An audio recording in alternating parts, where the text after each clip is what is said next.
Brian, I'm in a bind. Joanne was supposed to drive me to the club, but she's having throat surgery. 20 years of menthol slims. I don't understand anything you just said. Just drive me to the racket club. Since when do you belong to a racket club? You know, I do have a life outside this house.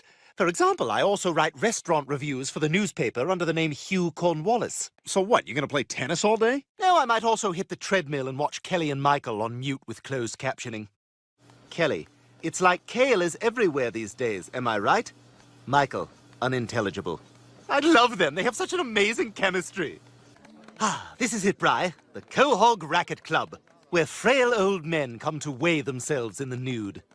Wow, they allow drinking here at 10:30 in the morning? Oh, yes, half the bathroom trash is thrown up scrambled eggs. Okay, so this place has hot women, morning booze, and free vomit? Well, maybe I'll join you. You don't play tennis. What are you talking about? I'm a great tennis player. You are? Well, that's perfect. There's a doubles tournament coming up, and I could really use a partner. Well, you found him. All right. I suppose we can make this work. Like that actress from Rizzoli and Isles and her husband do.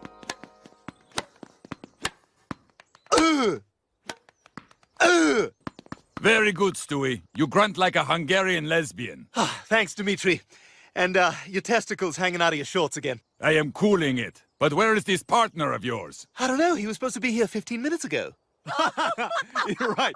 So anyway, my ex said, if you bring home one more tennis trophy, I am out of here. Well, she was gone in 2 days. What are you doing? We're supposed to be practicing for the tournament. Stewie, relax. I promise we'll practice, but we just ordered bisque. How are you paying for that? Well, if you must know, we're putting it on Philippa's husband's account. Does Bert know about this? He would if he wasn't working all the time. Thank you, Brian. Now, come on, let's have more hard liquor and creamy soups. Ugh. Well, I'm glad we're finally getting some practice in. Yeah, nothing like running around after eating a seafood tower. What are you doing here? You're supposed to be at the baseline. Yeah, baseline. Baseline, right.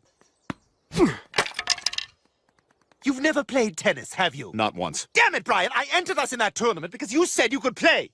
And I will not be humiliated in front of shallow, rich alcoholics.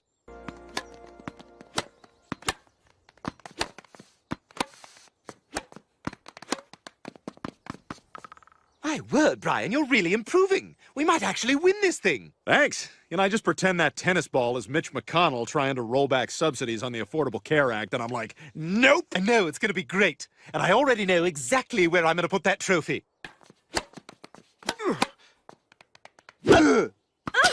Out! What? Your ball was long. Are you shitting me? That thing was in! You're gonna penalize us because you're a blind fucking blue jacket piece of shit! Warning, Mr. Griffin. Oh, you're warning me? I'm warning you! I'm gonna go to your house and fuck your wife! You proud of yourself? Tennis club security guard? Your kids look up to you? Big man throwing out a baby and a dog. Tough guy. Maybe I'll see you later when you don't have that name tag on. I thought your shot was in. Oh, hey, pound it, dude. Ah, cool. Somebody put Billy Joel in a jukebox. Billy Joel? This is Daft Punk. Daft Punk? What is that? That's not even words. What are you saying? This is Billy Joel. It's Anthony's song, parentheses, moving out. First of all, it's moving out, parentheses, Anthony's song. And second of all, this is 100% not Billy Joel. And that's all I'm gonna say about those two. Peter, I'm gonna punch you with this beer mug till I'm holding just the handle. Guys, calm down. There's one way to solve this. I'll just use my phone. It says Around the World by Daft Punk. Thank you! God, you idiots are exhausting. Wow, how do I get this on my phone? You just download it. It's an app. What's an app? They're little programs you use on your phone while driving. Oh, man, apps sound awesome. This is a real game changer. Like the guy who invented wearing a sport jacket with jeans. Awesome. Peter, will you keep it down? I'm trying to look at lamps I'll never buy. Oh, yeah, sorry. Sweet. What are you doing? Well, I just found out about these things called apps, so that's kind of all I do now. This one's a cool bowling app I got. Oh, yeah, strike! Peter, your phone's streaming to the TV. You're clearly watching porn. Will you turn it off? I'm already caught, Lois. I'm gonna finish. Peter, I'm gonna finish! Just go over there! Well, there you are, Dad. Where have you been? I haven't seen you in days. Ugh, I went out of town for a little while, but I made the mistake of using this app called Bear B&B. Where are you going? Oh, I'm meeting up with someone from my Grindr app. Isn't that for anonymous gay hookups? No. This one's a way for guys who enjoy sandwiches to connect. My phone's broken. I'm not surprised. It's probably because of all those apps you've been downloading. Don't say apps like you're young. No, I took it in the shower because I didn't know you could pause a game. Here, Chris, your first cell phone. Yay! Something my dad held in the bathroom! Holy moly, Marcy Miller! She bought feminine products at my dad's pharmacy, so you know she's up and running. Yeah, I wish I had the guts to talk to her. Talk to her? Chris, no one talks to each other anymore. If you want to get a girl's attention, you text her a picture of your penis. What? Really?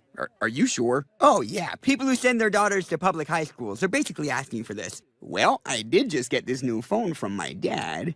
Thank you for coming, Mr. and Mrs. Griffin. We've got a bit of a situation, which is why I've asked Officer Swanson to join us. It appears Chris sent an inappropriate photo of himself to one of his classmates. That's right. He texted a picture of his peenie. Oh, my God. And apparently the girl Oh, thank God. he sent it to doesn't like him back, so she turned him in. Okay, I can see everybody's mad, but When Chris sent that picture, he was technically distributing child pornography. Child pornography? Joe, that's crazy. He's just a teenager who made a bad choice. I don't know what to say, but the laws just haven't caught up to how cool kids are now. I'm sorry, but this makes Chris a sex offender. Good afternoon, I'm Tom Tucker. Today we bring you a disturbing case of child pornography. Local teenage scumbag Chris Griffin, whose name will be omitted here, was caught sending quote-unquote graphic selfies of his hog, not sure where that quote is from, to another underage student. Coming up next, teleprompter guy puts the period in a weird. When I was your age, boys used to just whip it out on the bus. can't I just go on the news and tell everyone I'm sorry? Oh, I wish you could, sweetie, but the law says that as a sex offender, you have to complete a rehabilitation course. Oh, that sounds awful. It can't be any worse than our trip to Hawaii. Good evening. I'm Glenn Quagmire, your instructor. Everyone look to your left. Now look to your right. All of you are sex offenders, and statistically, you will all be here again, because this has never worked in the history of doing this. Now, today, we have a new member, giggity, Chris G. Hi, Chris. Mr. Quagmire, this is terrible, and do I really have to be here? Well, the law does give you a choice, this or chemical castration. What's that? You take a ton of pills that completely wipe out all sexuality. Oh, is that what Michael Moore did? No, but I understand why you'd think that. Now, do you want to see the list? Well, I could take a whack at hand-distressing furniture. We don't say whack. There he is, Mr. Former Sex Offender. But, Mom, it's not that big a deal. All I did was finish those creepy classes. I know, but now your record is clear. You can go back to being a normal boy and put all this behind you. Hey, Chris, wait till you see the funny thing I had him put on your cake. Happy 6th birthday, Timmy? Uh-oh, they must have mixed him up. Oh, there you are. How was your first day out of rehab? It was terrible. Taking that class made no difference. Nobody wants anything to do with me. Mr. Quagmire, I completed that sex rehab and I paid my debt to society, but people are still afraid of me, like I'm some kind of creep. How do I get them to treat me the way they did before all this happened? You can't. I'm sorry, Chris, but you're just going to have to accept that from now on, people are going to see you as a sex-crazed pervert. And there's nothing you can do to change that. Wait a minute. Maybe there is. Chris? What the hell happened to you? Mother, father, I decided to have myself chemically castrated.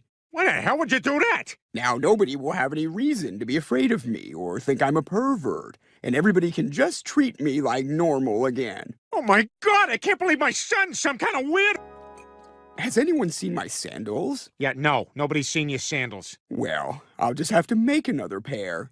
Look, Chris, I know you think chemical castration is going to solve your problems, but you have to stop taking those pills. I don't have to do anything besides get to the wind chime store before it closes. There can't be a whole store. To be fair, they also have a couple of kaleidoscopes. Oh, can I come? Chris, your mother and I want you to stop taking them pills. There's a lot of great things about having a sex drive that you're missing out on. Like what? Well, there's the post-orgy meals at a swingers party. Come on, let's eat with these wonderful... I don't like this. I want to go home. You know what's sad? There's hardly any other fathers and sons here. I don't know, Lois. I just don't think Chris is going to change his mind. I know. It's only a matter of time before he shaves one side of his head and swoops the rest of the hair over. Why? Is that bad? Good early evening, everyone. I have celebratory news. With all the free time, I'm no longer devoting to onanism. That's spanking it? Yes, Peter. You know what, Peter? Maybe there's a silver lining to this fiasco. Not thinking about sex all the time seems to have allowed Chris to excel in other areas. He does seem sharper. Heck, the old Chris couldn't even figure out the self-checkout at the supermarket. So, to find the area of this circle, we're gonna need to use pi, whose digits go on forever. Can you imagine if our pi was endless? We'd all be changing our belt sizes. Thanks, Chris. I had no idea you were such an amazing tutor. And I really like your pendant. Thanks. But why are you being so nice to me? You got me in so much trouble before. Yeah, I'm really sorry about that. He took my phone to look at pictures of my friends, and he found the one you sent. I bet that caught him by surprise. Definitely. Well, I hope you know that's not who I am anymore. I do. And I hope I didn't cause you too much trouble. What's happening? I don't know. Someone get me nude art books! I need nude art books! Oh, good, Chris. You can hang this New York Times back on it. Oh, a peepee! Chris, you killed that librarian, but we're glad to have you back to your old self. Mrs. Laporta worked at that school for 54 years. Well, at least she saw a little wang before taking that dirt nap. Thanks, you guys. I guess chemical castration isn't for everyone. Is that the lesson for this?